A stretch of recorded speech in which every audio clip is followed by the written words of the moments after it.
Hello everyone! Welcome back to my YouTube channel. It's me again, Mami Ling. Kumusta kayo lahat guys? Long time no chika. Matagal na ako hindi nakapag-chika-chika. Ayan, ganito. Magkain-kain. Chika-chikain.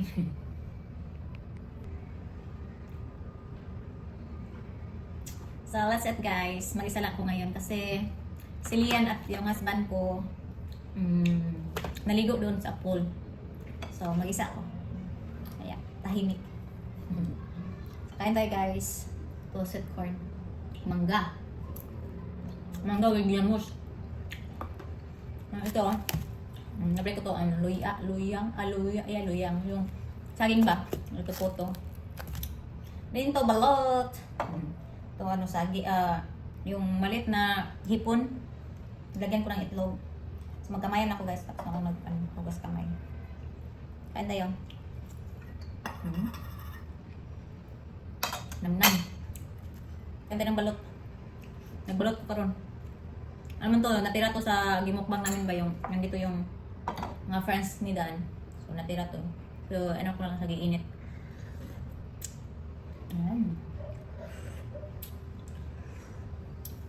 Para tataba na talaga ako. Yun lang pagtaba na hirap maabot ko guys. Ma-achieve ko ba. Iwan. Parang sinumpa talaga yung katawan ko. Sinumpa na hindi nataba.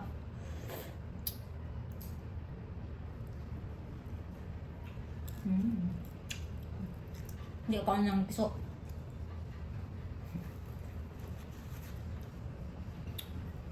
Kain. Kamusta kayo lahat dyan guys? Bira na ako makapag-update kasi may nagtanong sa akin. Musan daw ako, bakit hindi daw ako lagi nag-upload. So yan. Unang-una is wala akong makantant na ba din. Dito lang. Kaya paminsan lang ako mag-update. Pero hindi naman ako titigil guys. Mag-update pa lang ako dito sa YouTube channel ko kahit walang manood. I'm sure merong manood naman dyan. Thank you so much. Kahit konti lang tayo manood. Importante may manood, di ba? Salamat ako sa inyo, sa mga tilingan dyan nanood sa akin. Hindi na talaga ako, same before na mag-upload ba? Ngayon, kung ano na lang, makapag-update lang. Ganun.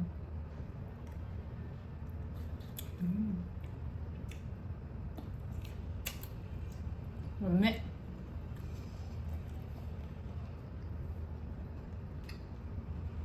Sobrang tahimik wala sa liyan.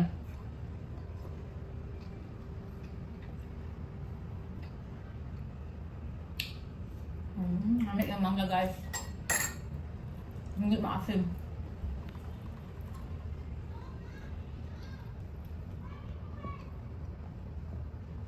So ayan, kasi may nagtanong sa akin, bakit daw hindi pa daw kami bibili ng sariling bahay? Bakit pa daw mag-renta-renta? Tapos yung renta hindi siya rentoon. Hindi naman maka-rentoon dito. Hindi ka maka-own dito sa bilhin na to. Pang long term lang siya, 1 year contract ganun. Pero yung extend. Depende sa kanila kung ipa-extend nila or hindi. So yan, bakit hindi kami bili pa ng sariling bahay kasi walang pera pambili. Charot. Dito guys, darating din yan sa tamang panahon, hindi sa ngayon. Kasi unang-una is hindi pa alam ni Dan kung saan talaga siya for good. Yeah. Dapat kasi pag bumili ka ng bahay, yung pang for good na, doon na ka maka-decide na talaga. So ngayon, pinta pa kami dun. So far dito kasi nagustuhan ni Dan sa lugar to yung Ati Park. Marami siyang friends, yun din. Convenient sa lahat. Yeah, para sa akin naman, kahit ako ang papiliin, kahit simple lang bahay, ganun ba? Kahit sayang yung renta dito kasi included na sa including sa water at sa kuryente, aabot ng 50k, ganun ang monthly dito. Harong na to. Kaya, depende, ganun. Depende kasi sa electricity. Medyo electricity po baka 8,000, ganun, 8,000 plus. So, sayang, di ba? Kung sa bahay siya mapunta, ganun, sayang yung monthly na ganun 50k. Kaya sa husband ko naman yung desisyon, hindi ako wala akong magawa. Sa kanya naman yun. In the future, sariling bahay din. Kasi yun naman talaga yung pinag-pray ko na gusto ko na may sariling bahay, may garden. Kasi malig ako sa gardening, di ba? Mag-garden, ganun. In the future, hindi na ako magmadali guys.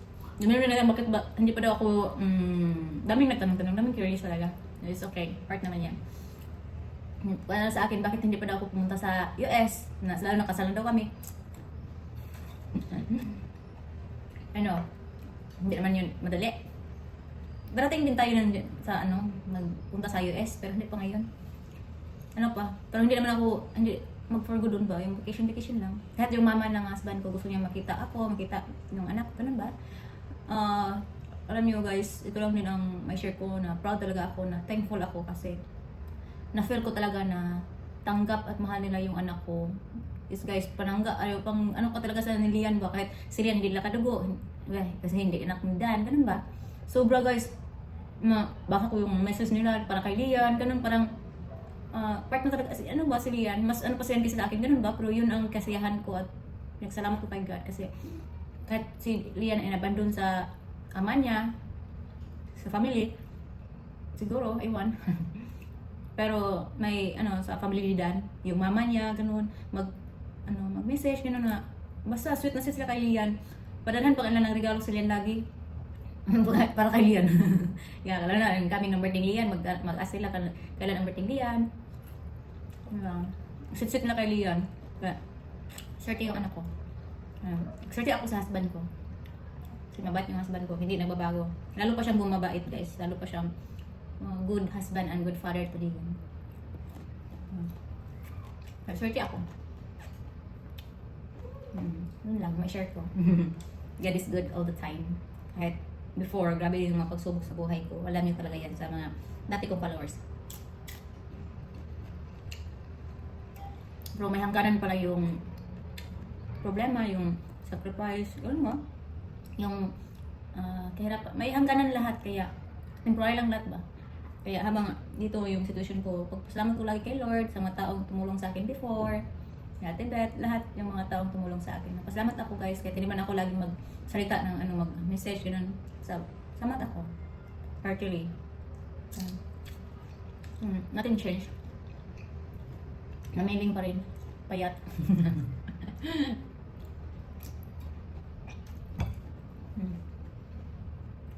So, yan.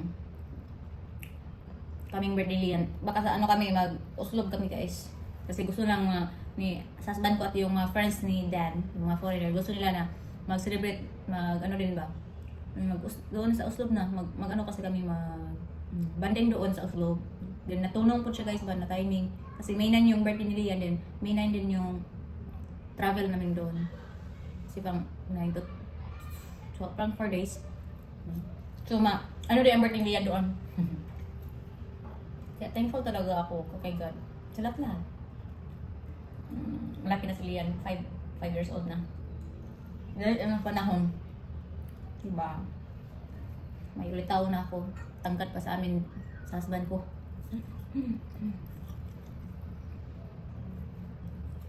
Pero, uwi pa kami ng Mindanao guys. Saan tayo? Hindi ako chika.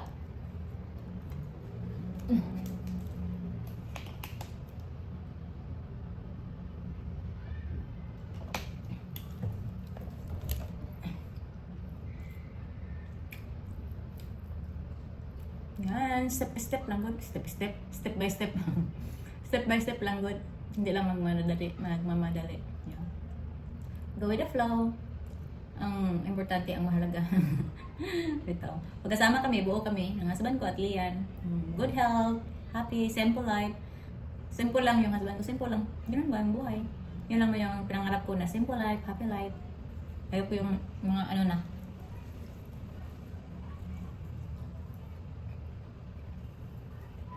Yeah.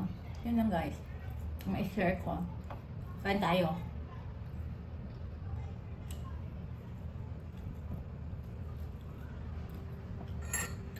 Banding pa mag-ama. Si Lian, alam niya ng daddy niya. Pero, alam din ni Lian kung sino ang totoo niyang ama. Nagtanong, Lian, who is your father? Sabi niya, sagot niya, Robert Julian, Robert, my father. But my daddy is Dan. My daddy Dan. Di ba? Magkaiba ang father sa iba. Sabi na magkaiba ang ama sa ama, ano ba 'yun? Basta magkaiba yung Yeah, yung father ni Lian is, yeah, siya yung totoong ama, pero hindi siya nagpakaama, ganun ba? Mayroong nagpakaama niya, si Dan, yung husband ko. Yung bang kasabihan ganyan, nakalito.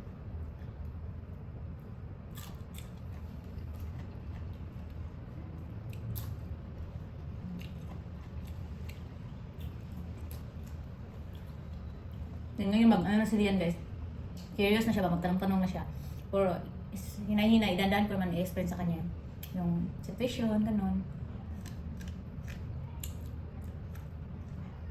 Pero nakita ko talaga na love niya ang daddy niya. Kasi nalagaan siya, minahalin siya ng kanya. Dan ba, yung husband ko? Na hindi niya na feel o naranasan sa buhay niya before. Yung pagmamahal at pag-alaga ng isang tunay na ama.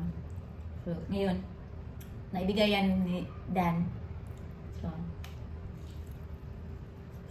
thankful ako. Kasi ako din, hindi ako nakaranas ng tunay ng pagmamahal ng isang ama. May ama naman ako, pero yun ba? Long chika na. Sila-sika. Sorry, itong kinain ko. Pero mas sorry guys, basta ang mahalaga, kumakain ako ba? Minsan wala kasi akong ganang kumain. And hindi na rin ako mag-inom ng mga vitamins guys kasi maging dependent yung katawan ko, maging dependent yung appetite ko. Kasi kapag hindi ako inom ng mga pang-gain appetite, ano ba, yung mga vitamins na pang-pagana, pang-pataba, hindi rin ako ganang kumain, wala akong, pero kung mag-inom ako, yeah, ganun. Kaya naging dependent yung, kaya hindi ko sanayin kasi, hindi naman siguro, maganda yung sa katawan, di ba, laging ng intake ng mga medisina. Gusto ko yung natural na talaga na yung kain ko ba. Kaya nagpailin-ilin ako sa basta Tagalog sa magpailin-ilin. Yung kung gusto kong kainin ko para yan, tataba lang ako.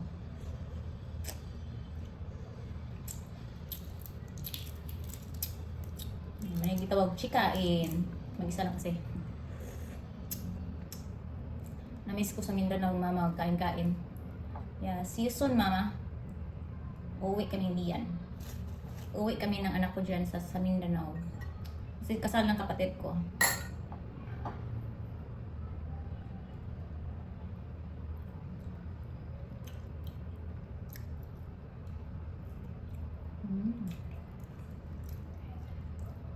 Maiwan naman mag-isa si Dan.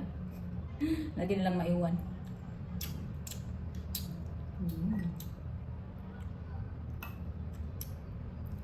Gusto ko talagang sumama siya eh.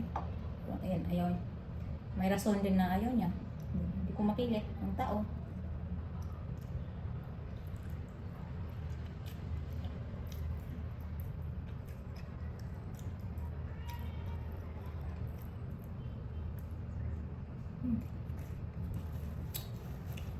May appointment kasi siya sa embassy. Ay, chicharong guys. Ano daw yung marriage namin, i-endorse niya. Para, ano daw ko sa mga, insurance, iwan ko. Sila ang bahala.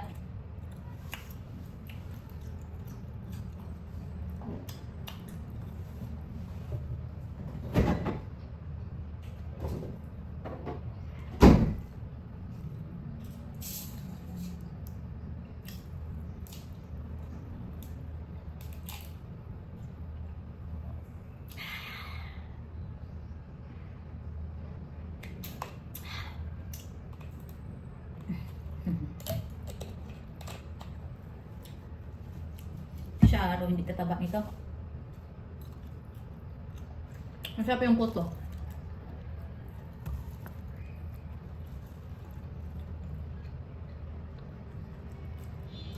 Mahaba na yung chika-chika guys. Ayun ko na to. Mas gusto ko yung pilit ba? Ano yung pilit sa Tagalog? Basta yung puti. Hindi, yellow corn. Hindi, sweet corn. Yung pilit, basta hindi ko nasamayin ko yung sa office ko. Yung pilit sa Tagalog. Sticky ba? Yung sticky corn. Yung Tagalog eh. Basta man na. Pilit, pilit. Ay, iwan. Sa pilit. Hirap ng Tagalog. Hirapan din ako mag-English dito. Mga foreigners yung mag-kausap, mga parang ito talaga yung pendigan ko ng pagka-major English ko kahit hindi ko magaling mag-English. Kasi, yan. Foreigner yung husband. Mas magaling pa mag-English si Lian kaysa akin. Ano si Lian na bata? Smart. Pilit. Malagkit. Malagkit eh. Malagkit na mais. Yun yung na-miss ko. Sana pag-uwi ko sa Mindanao, mayroong malagkit.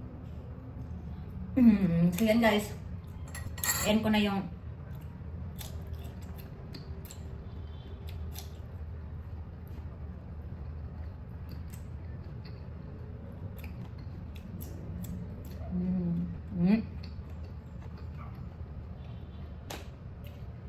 ito.